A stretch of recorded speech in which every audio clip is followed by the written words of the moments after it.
Hello everyone, my name is Beenish and I'm here once again from Moms.Ca. Moms.Ca is a community portal in which women from all across Canada come together to share their interests. And Iram Zara is our project manager and I do interviews for female entrepreneurs.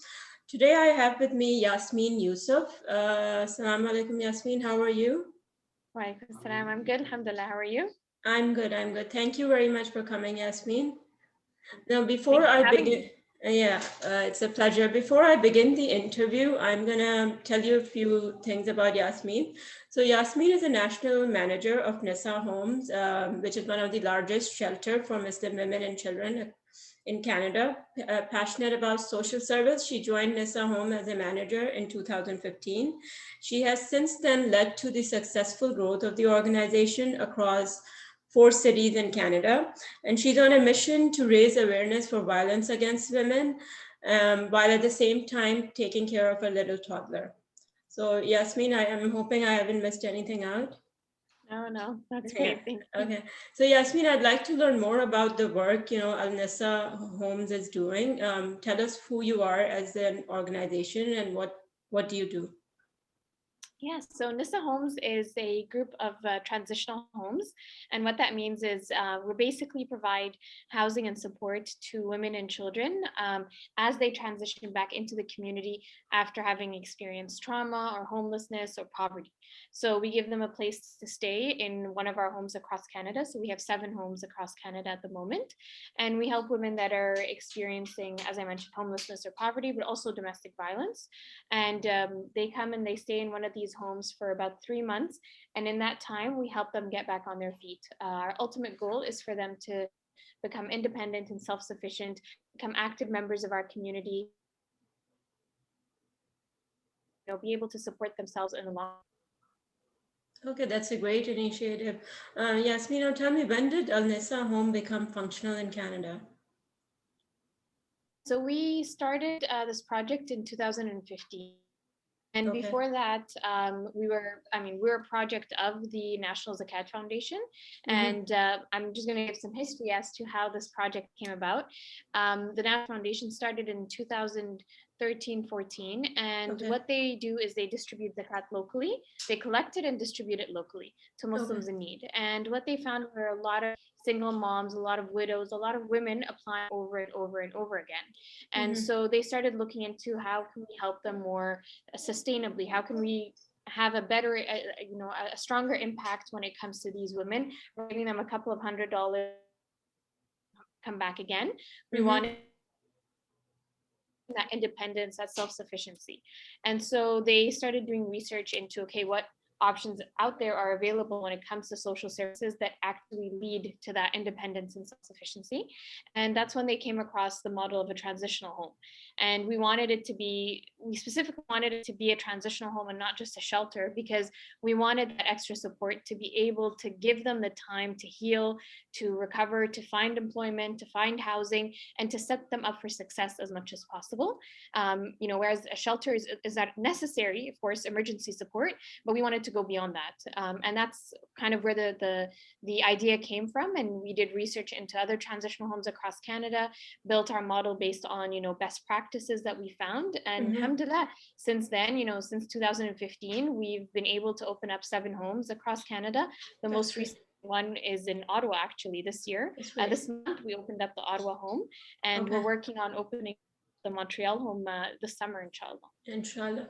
So, what are your locations across Ontario? So, one is So Montreal, you said, and Montreal is opening soon. soon, Montreal is yeah. hopefully this summer. Mm-hmm. But in Ontario, we have the Mississauga home, we have Scarborough, we have Windsor, and we have Ottawa. Okay, that's And wonderful. outside of Ontario, we have Edmonton, Calgary, and Vancouver in BC. Oh, that's great. For an organization that started in 2015, that's a A good lot of number. work. Lot of work and good number for sure. So, what is the first step? How can a client approach Al-Nisa Homes? Yeah, so anyone can reach out to us by phone, by email. We do have an intake process. So Mm-hmm. because we obviously don't have that much space, Mm-hmm. so we can only help a certain amount people. So we ask that anyone help, they submit an application. It's on the website, very short, very simple, and just for us to get an understanding of what their needs are. And then we get in touch with them right away. And then we kind of see, okay, you know, can they come to the home? If they can't, if they need maybe more support than what we provide, then we help them find something else. If they don't need that extreme, like all the support that we provide, but they just need help with applications, for example, or something, we're still able to help them. We have remote casework now where we help them where they're at instead of them having to come to the home. And then, you know, they can also, if they can't, for example, we've had many women that don't have access to a computer, or, you know, might not speak English to be able to fill out the application. That's perfectly fine. They can give us a call. They can send us an email. We've had people reach out to us on Facebook and Instagram. So whatever works for them, you know, we want to help anyone that reaches out in any way. So we'll make sure to figure it out once they reach out to us. All the information, I mean, I can provide you with the information, but it's all available online. On the website. Okay. Yeah, exactly. And you know, we really just want to try and make sure we're as accessible as possible. So whatever works for them works for us, inshallah. We even started a web chat feature in languages. So we're doing our best to be as accessible to them as possible. Okay, so whatever service they need to be up on their feet, Nisa Home is providing them, right? Yeah, so let me tell you a bit about the services we provide. So in the homes themselves, we provide casework. Sorry. Okay, no problem.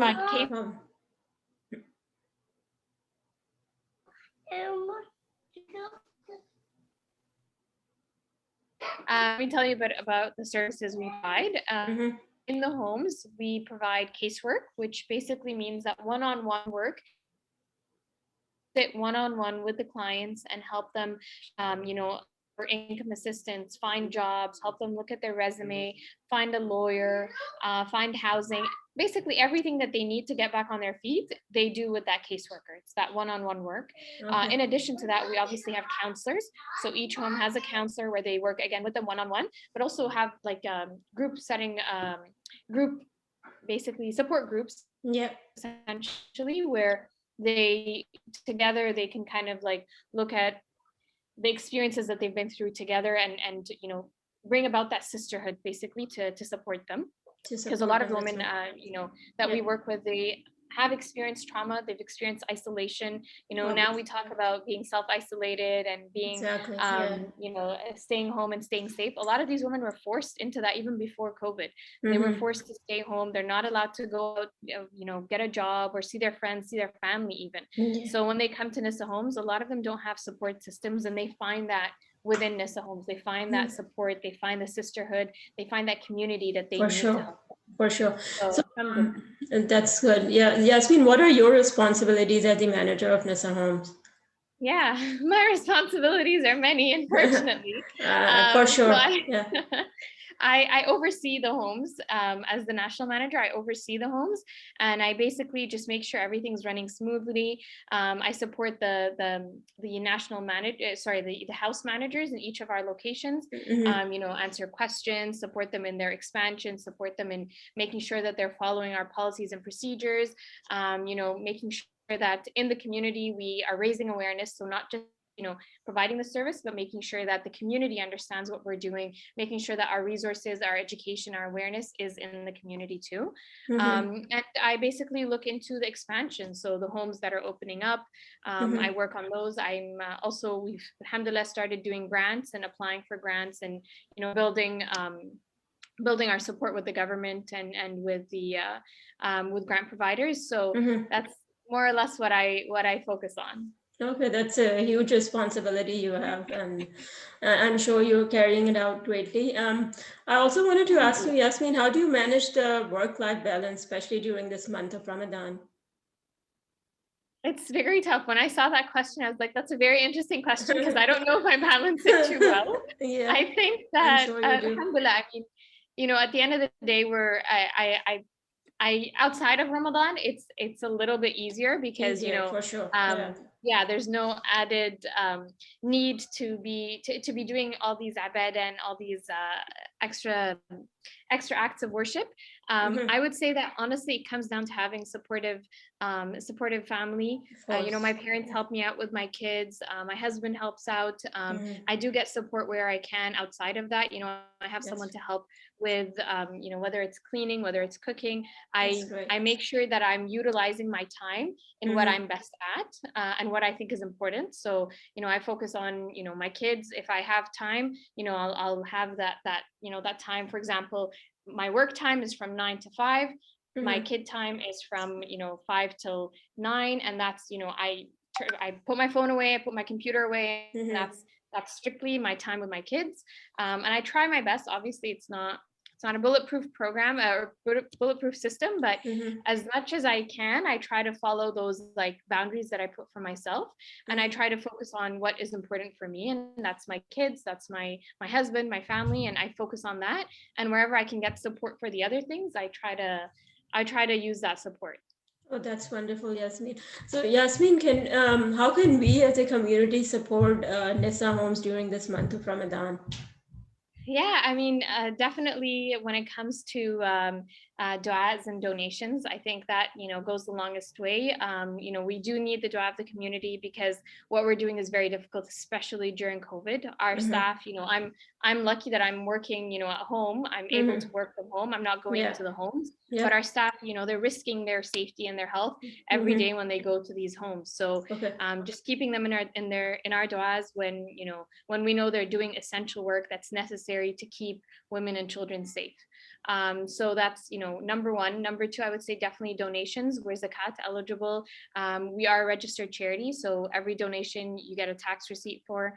And so I encourage people to think about us when they're giving their zakat and their sadaqah this month, inshallah. And then lastly is just spreading the word. Awareness goes so much further than anything else. At the end of the day, we don't know who might need this service. We don't know, we've had women that come to us from all walks of life, women that we know from the masjid, women that we know from the community, women that you wouldn't think would need the service. We've even had women that support other women fleeing abuse. They themselves have ended up needing it. So it really, you never know who might need this service. So it's important that we make sure that awareness is out there for anyone that does need it. They know that we're there for them. They have a place to turn. They don't have to stay in unsafe homes or unhappy situations or abusive households.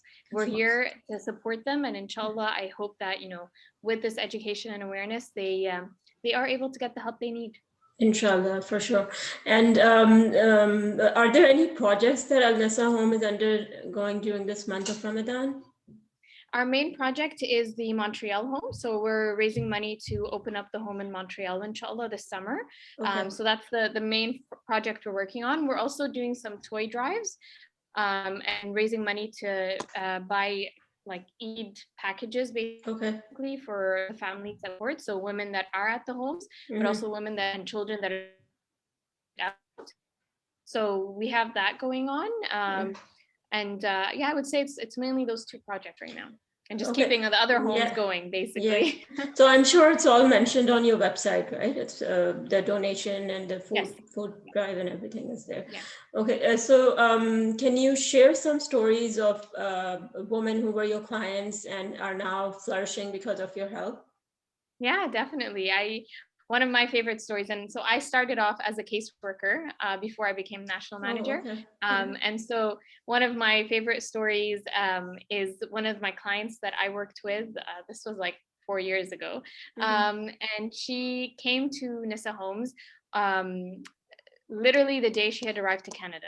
She had crossed the border into Canada on foot from the US, having left a country, and I don't want to mention the exact country just for her safety, but she left a country where there was war going on and problems happening, and she came to the US, and then she walked across the border from the US into Canada. It was raining, and it was in the middle of winter, and she had 8 children with her. 8 children, literally. None of them spoke English. None of them knew where they were going. They were just told, okay, you can get safety, you can get shelter, you can get all this stuff if you go to Canada. They have Justin Trudeau. He's great, so much better than Trump. And so they ended up just coming here. And the police ended up finding them on the street because it was raining and cold, and it's a bunch of kids, and they're all crying, and they don't know what's going on. And they called us. This is in the middle of the night. I obviously ran to the home and met them there. And literally, you know, we had to bring them in and they were drenched from head to toe. And we had to, you know, find dry clothes to put them in. And, you know, with the 8 kids and the mom and everyone, not like, it was chaos. But alhamdulillah, fast forward 3 months, she was able to start her own catering company. She had learned enough English to be able to support herself. She moved out into someone from the community had a basement apartment that they rented out to her for, you know, a moderate amount. And she had started her catering company. Her kids were in school. Yeah, things were that's going amazing. really well. And I just, you know, to update you on how she's been, 2 years amazing. later, we got in touch. She bought herself a car to help with her catering business. Her kids now work with her and she gives them money for the work that they're doing. Her catering business we spoke to her to try and get her to cater one of our events. And she's like, I'm completely booked. I have no time to be able to do that. That's a wonderful story. Wonderful story. Yeah. That's amazing. So is there any message, Yasmine, that you would like to give to the community on behalf of your organization? I you know, the most important thing is to recognize that abuse does happen in our community, homelessness does happen in our community, and poverty it does exist, especially now more than ever. You know, our numbers in COVID have more than doubled. In 2020 and 2019, we received only around 900 calls. I say only, but 900 calls. In 2020, we received more than 2,000 calls. And that just goes to show you, it's a huge jump. So there's a huge need out there. We as a community need to come together and provide that support for everyone who needs it. We need to make sure that everyone knows that this resource is available. And we need to make sure that those experiencing it are not alone. They don't feel like they're not part of our community. They don't feel like they're alone or that they have to stay in this relationship regardless of what's going on. No, they need to know that we're there for them and we support them. And our community, our organization is primarily based on donations from the community. So it goes to show that our community is very understanding of this and they support this cause. And alhamdulillah, I'm blessed to be able to be part of this program and see the community support. And I just hope that, you know, we can continue providing this important resource and we can continue working together to make sure everyone in our community is safe. One of the recent quotes we heard was that no one is safe if women are not safe. And I think that speaks volumes to how important women are to our community, to our families, to our children. And I think that, you know, that's my final words. Okay, that's great, Yasmine. So Yasmine, one last question before we go, like how many clients do you house per location? So in each of the locations, it varies, but it's anywhere from 10 to 15 or 16 women and children. Depends on the number of children and number of women. So it fluctuates, but anywhere from 10 to 15. So if there are more coming in, they're in the waiting list, right? Yes. Yeah. Okay. And do you have, I'm sure you have your social media pages, right? Facebook, Instagram. Yes. Yeah, it's all Nisa Homes. Everything is Nisa Homes. And I'll share that with you. Yeah, for sure. If you can share that after the interview. Thank you very much, Yasmine, for coming today with us. Thanks a lot from Moms.Ca. And I'm sure our community, those who were not aware, have learned a lot today about Nisa Homes and will support Nisa Homes. Thank you so much. Thank you so much. Bye.